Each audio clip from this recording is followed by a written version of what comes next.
The following takes place between whenever I shot this and whenever I uploaded it. Events do not occur in real time. Welcome to my series of 24 reviews. I am stupid, dumb, retarded, excited to talk about this. For those of you that don't know, I am a huge 24 fan. It's my favorite all-time show. There's a show coming out in February after the Super Bowl called 24 Legacy. It's a spin-off slash continuation of the 24 series with a whole new cast of characters. And so leading up to 24 Legacy, I wanted to review each season of 24 going into 24 Legacy in February. I'm going to be reviewing 2 seasons per month, and we're starting it right here in October with season 1 of 24. Season 2 will be up in a couple of weeks, but for now, let's talk about the one that started it all. Disclaimer, there will be some mild spoilers in this season. I'm not going to touch on specifics, but I am going to talk about some specific things, if that makes sense. That actually made more sense in my head than when I said it out loud, but you know what the fuck I'm saying. Right off the bat, you notice that this show came out in a really good time. The tone for the show is a political thriller, action drama-esque show, espionage. This is right around or right after the time that 9/11 came out. Obviously, a lot of fear and paranoia running rampant in our country. So what better way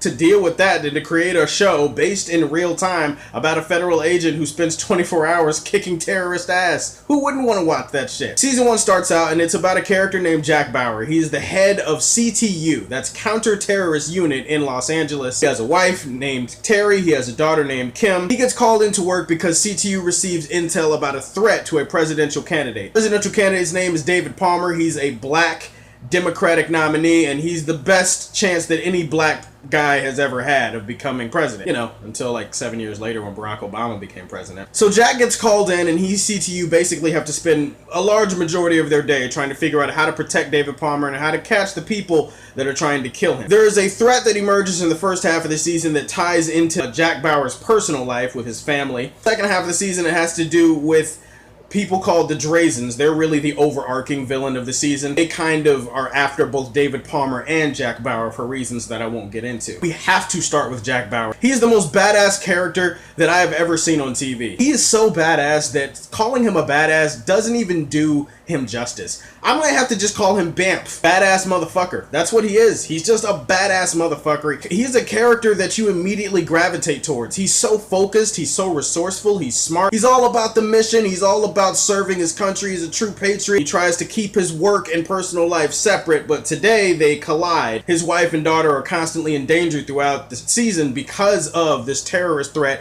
trying to use him to get to David Palmer. Right off the bat, you understand Jack Bauer, you understand where he's coming from, and you understand the duress and the pressure that he's under. He's also a gray area character. That's what I love about him so much. He's a character that exists in the gray area. His world is very gray. It's not really black and white. We can think we would know what the right decision would be, but until we're actually put in his shoes and his situation, we have no idea what the hell we would do. Bauer is a guy who's really more about the ends justify the means or whatever. Basically, as long as he gets results, if you have to break the rules and do some immoral shit along the way, he's fine with that. That's what I love about his character. His character is constantly put in that position over the course of the day. Put it this way. If your job was to protect somebody, but your family was in danger and you could lose your wife and your daughter based on doing your job, would you really want to do it? Kiefer Sutherland does such a great job with his performance. He's the ultimate salesman. David Palmer, like I mentioned, is the Democratic nominee running for president. I swear that David Palmer next to Jack Bauer is probably my favorite character in the entire show. This is a guy that has such a commanding presence. And this guy could say anything and make me want to believe in him and make me want to follow him. He's a character based on morals and principles. He's a man of integrity. And right off the bat, that just makes you care about him, because it's like you see so many political candidates and they just don't really treat it that way. David Palmer, though, yeah, he's the guy. He's a man's man of men. Ultimately, David Palmer has his own problems to worry about. He has his own story to worry about. He has a really good shot at becoming president, but there's this scandal that pops up involving his son and his daughter and a rapist. Basically, if his son and his daughter and a rapist walked into a bar, I mean, you finished the joke. He has to deal with that and the fact that several members of his family helped cover up something really bad that happened years ago. He has to deal with the fallout of that. He has to deal with infighting and a lot of family drama in the midst of the political shit, while also having to deal with the fact that there's somebody out there that really wants him dead. Other characters are really cool in the show. You have Tony Almeida. He's like the third in command at CTU. He's a guy that has like a complicated relationship with Nina and Jack. At first, I'll be honest, I didn't really like Tony that much, but over the course of the day, he proves his loyalty. He's a really straight shooter. He's really honest. He becomes a huge part of the show going forward. But this season, just an introduction. Nina Myers is also somebody, she's like second in command at CTU, and she's very loyal to Jack. You find out why over the course of the show. I'm not going to spoil it, but there is a huge twist involving her character at the end of the season that, wow. This is a show that has so many suspenseful moments and so many twists and so many turns, plot turns and stuff like that. In hindsight, now that I've seen it, I can go back and go, oh yeah, you could definitely tell that this is how this was going to turn out. But in the moment, I didn't know that shit. So when it happened, when I first saw this, I was just kind of sitting there like,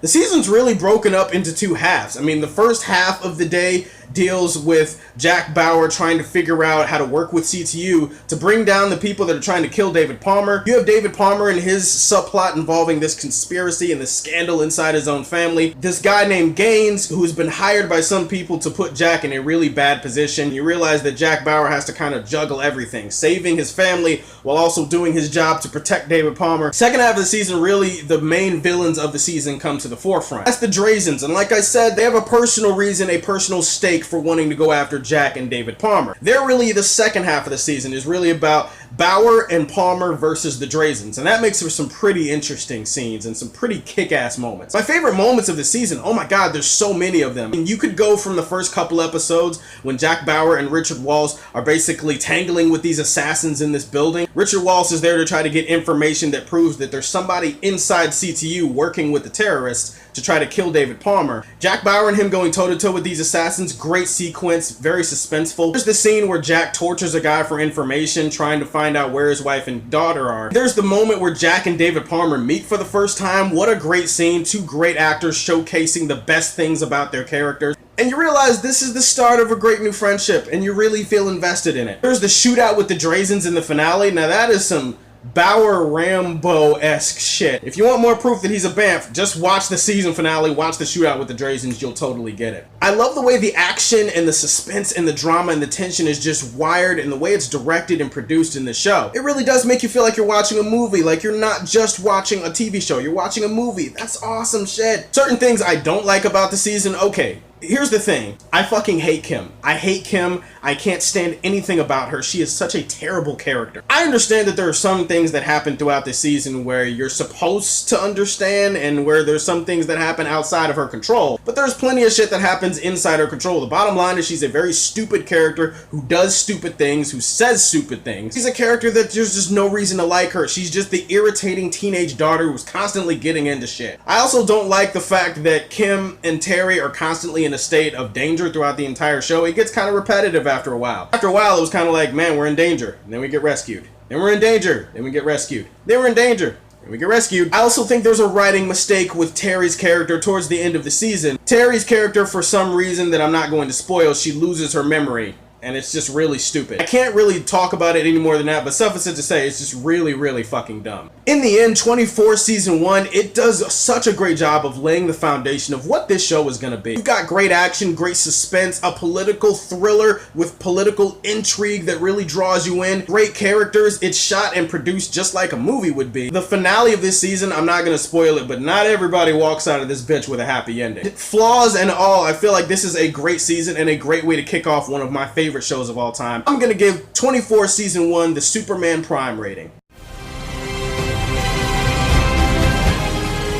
That's my review of 24 season 1. Stay tuned, guys. I got season 2 coming up in a couple of weeks. If you like what you see, tell me how you feel, and stay tuned to hear more from the Man of Steel.